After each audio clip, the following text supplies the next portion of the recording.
4 fase. Ya, ada fase prainteraksi, kemudian fase interaksi, fase kerja dan fase terminasi. Itu ada fase terminasi. Nah, dalam fase prainteraksi kita ngapain aja? Nih, termasuk nyiapin alat itu masuknya ke prainteraksi. Jadi sebelum interaksi kita siapin dulu nih alat-alatnya, butuhnya apa sih, kita mau melakukan tindakan memandikan. Alatnya apa aja kita siapkan. Mau injeksi, obatnya apa, kemudian alat-alat untuk injeksinya apa disiapkan. Pemasangan infus sama.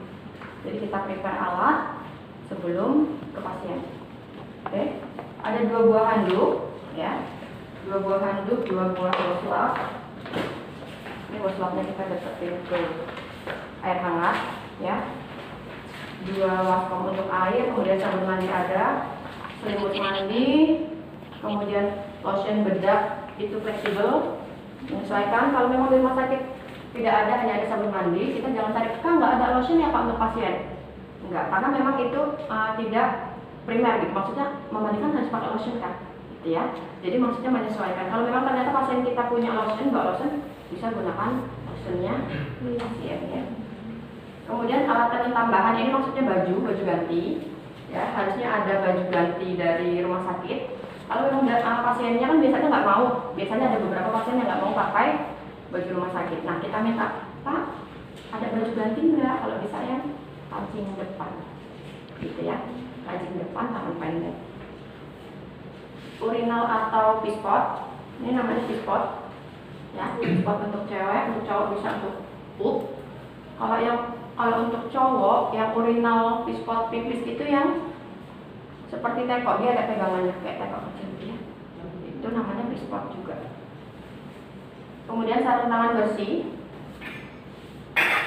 Ini ada di sini sarung tangan bersih. Selanjutnya cuci tangan ya, mengecek catatan medis. Kemudian keranjang pakaian kotor. Biasanya kalau di rumah sakit nggak pakai keranjang, tapi menggunakan plastik hitam gede yang kalau untuk sampah ya, gede banget. Jadi nanti yang kotor, alat-alat tenun, ini lapen ya, biasa kita sebut lapen, spray, diambil, taruh di plastik besar tersebut. Oke, kemudian masuk ke fase interaksi.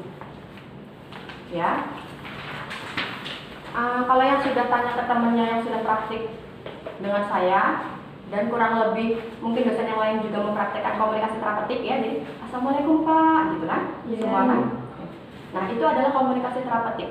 Jadi komunikasi kita kepada pasien. Jangan komunikasi sama teman sendiri, assalamualaikum Pak, itu kan beda, nggak ada komunikasi terapeutik, tidak. Kalau sesama teman kan komunikasinya secara tidak formal gitu ya. Nah, dalam komunikasi terapeutik juga kita tidak wajib berbicara formal. Jadi contoh nih, Pak, saya mandikan ya Pak, Bapak jangan tegang, kemudian Bapak nanti bantu saya untuk mengangkat kepala. Kalau kita dengan intonasi yang tegang, kemudian kata-kata yang formal, biasanya pasiennya malah tegang, nggak rileks.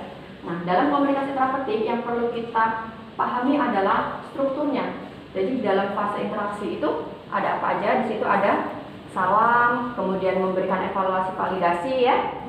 Ada kontrak, di dalam kontrak ada waktu, tempat, dan topik. Kemudian kita jelasin tujuannya, kita mau ngapain, dan menjaga privasi. Jadi pakai scarum atau tirai. Kita masuk ke fase interaksi ya. Assalamualaikum Pak, selamat pagi. Dengan Bapak siapa?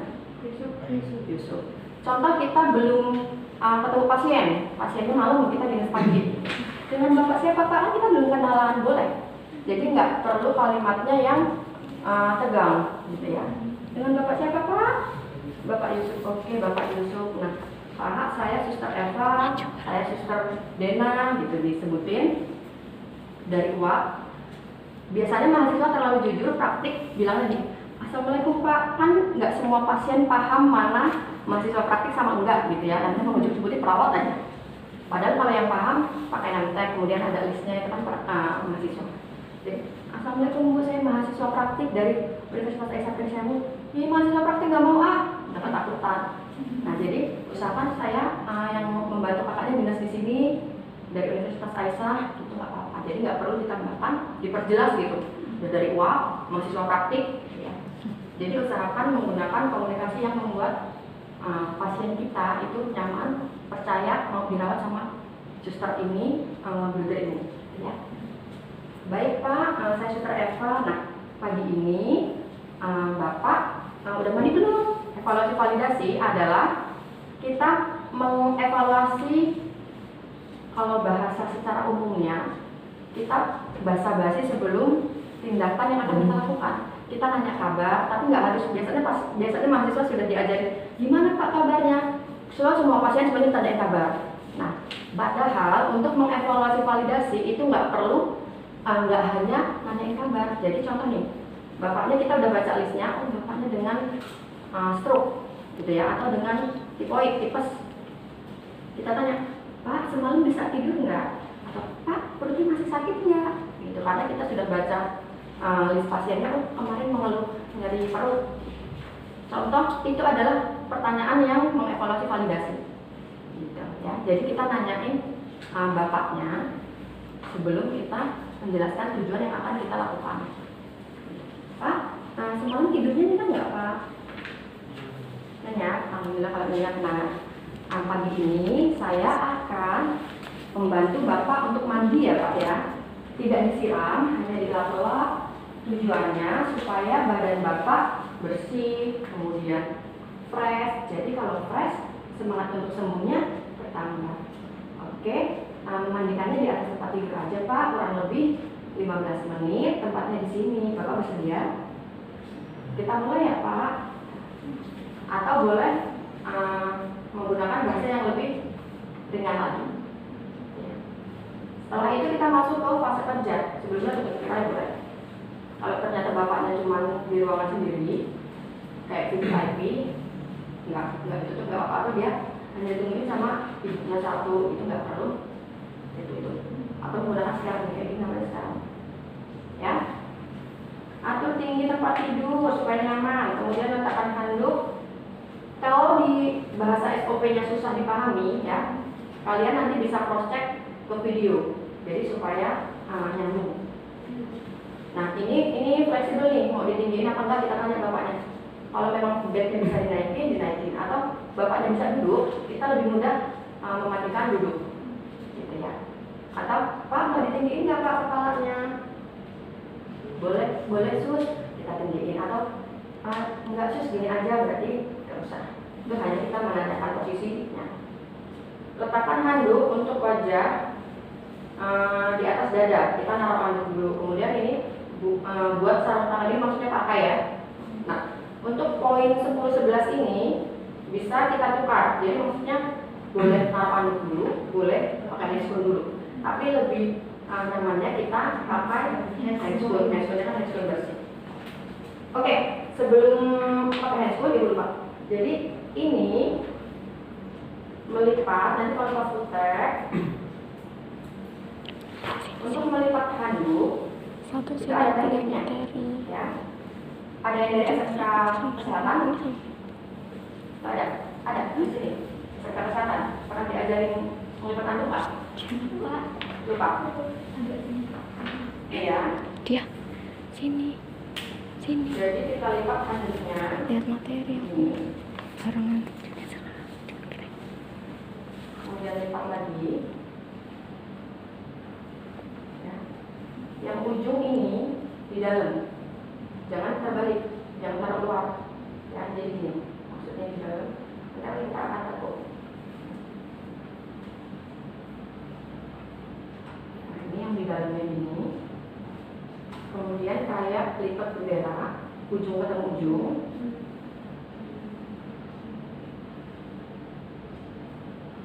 Ujung ketemu ujung baru dilipat, baru dilipat kecil lagi.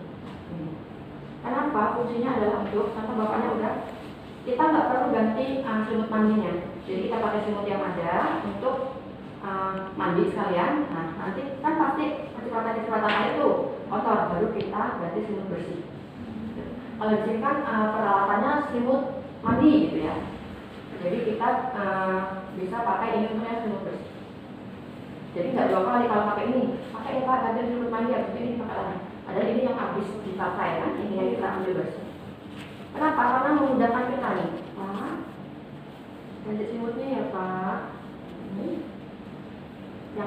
kita ambil. Yang ini Bapak Ibu pegang ya Pak, bantu pegang. Kemudian kita ganti. Ini boleh pegang atas, dari bawahnya narik, selimut ya. Dalam.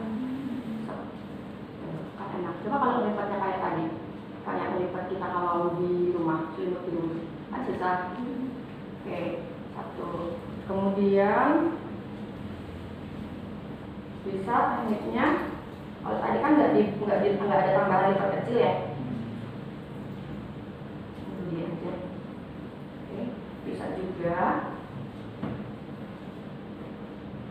Ini ditambahin satu lagi.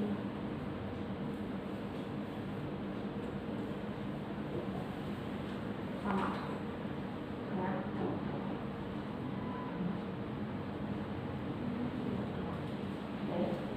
Buktinya sama. Bisa ini yang di sini.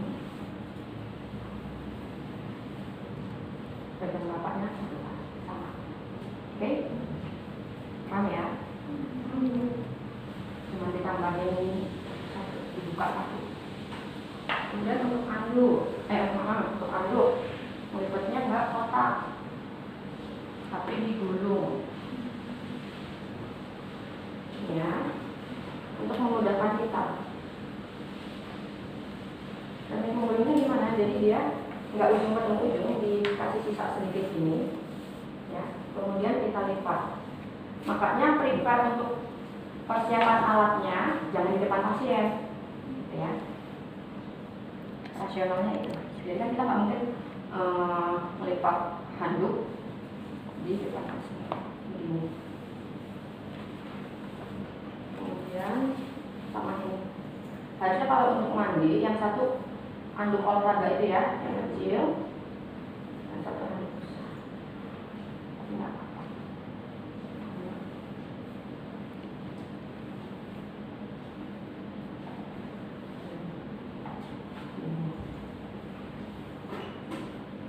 Untuk menyusun alat, usahakan disesuaikan sama SOP. Jadi contohnya ini udah silukan tampilan handuk di atas. Jangan pula di atasnya handuk ini baju, kan baju belakang kan pakai. Ya, jadi di atasnya si baju. Oke, kita mulai ke fase kerja. Kita siapkan, kita pakai sarung tangan dulu. Kalau sarung tangan bersih kan bisa disenggol-senggol ya. Sudah belajar memakai sarung tangan steril? Sudah. Nah ini kalau yang mau pakai ini nggak normal, susah kemudian gampang sobek. Beda dengan yang latex yang sensi. Tangan mencoba untuk masuk. Saya ada sempit. Oke, dan pakai spoon. Kemudian didapetin caranya itu. Biasanya kalau di rumah sakit yang oke, yang bagus, dia ada, coba dibayangin kayak besi tapi bolong-bolong kayak kalau di salon. Jadi untuk waskomnya sudah ada tempatnya, jadi bisa direkam rumah ganti. Ya, kekeran ganti, pasien sana cuma ganti air aja. Selanjutnya habis pakai sarung tangan, kita taruh handuknya di atas dada. Nah kan ini karena handuknya besar, ya, kita yang ngakalin. Kan saya bilang tadi harusnya pakai handuk kecil. Ini digulung gini. Pak, permisi ya Pak ya. Ingat jangan menggunakan kata, maaf ya Pak, dibersihin dulu. Permisi. Ya. Ini ceritanya handuk kecil ya. Harusnya aku mau di ini buat dulu. Enggak usah.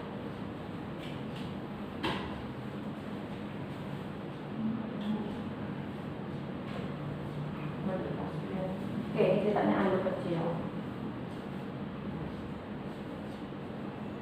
Kita bentangkan ke dada pasien. Ini ke sana.